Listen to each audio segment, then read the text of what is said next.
Bonsoir à tous et bienvenue dans ce bref tour de l'actualité. Tout d'abord, aux âmes sensibles, prière vous abstenir car les images que vous allez voir peuvent être choquantes.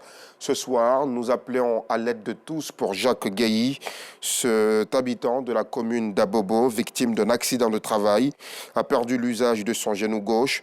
Depuis, sa femme, ses 3 enfants et lui baignent dans une misère aiguë.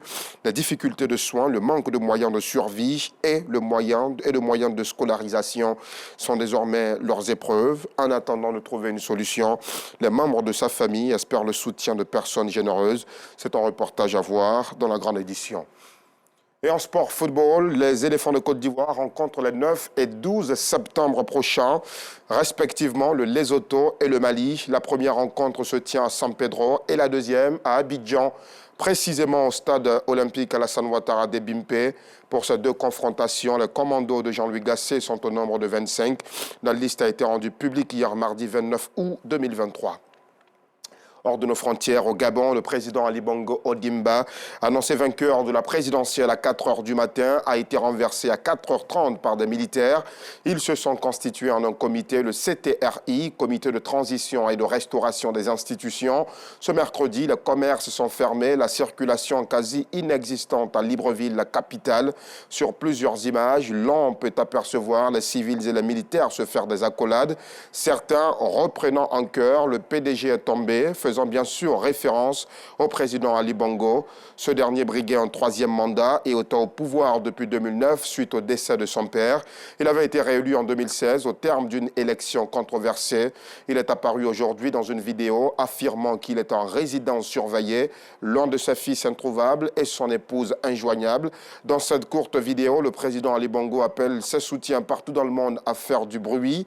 Il s'est d'ailleurs exprimé en anglais et nous venons aussi de l'apprendre. Le général Brice Oligui Nguema a été nommé président de la transition par les putschistes gabonais. Il s'agit du chef de la garde républicaine.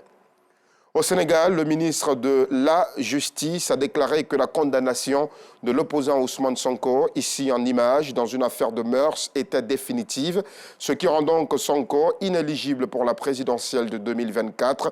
Sonko, dont le rapport de force avec le pouvoir et la justice tient le Sénégal en haleine depuis plus de 2 ans, a été déclaré coupable le 1er juin de débauche de mineurs et condamné à 2 ans de prison ferme, ayant refusé de se présenter au procès qu'il dénonçait comme un complot pour l'écarter de la présidentielle. Il a été condamné par contumace. Il a depuis été écroué fin juillet dernier sous d'autres chefs d'inculpation, dont appel à l'insurrection, association de malfaiteurs en lien avec une entreprise terroriste et atteinte à la sûreté de l'État.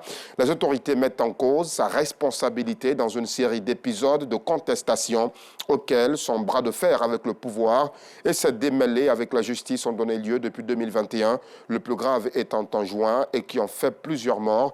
Les avocats de Sonko soutiennent de leur côté que leur client, ayant été arrêté depuis sa condamnation, doit être réjugé. Ils invoquent les textes en vigueur sur la contumace. Point final, on se retrouve à 19 h 30.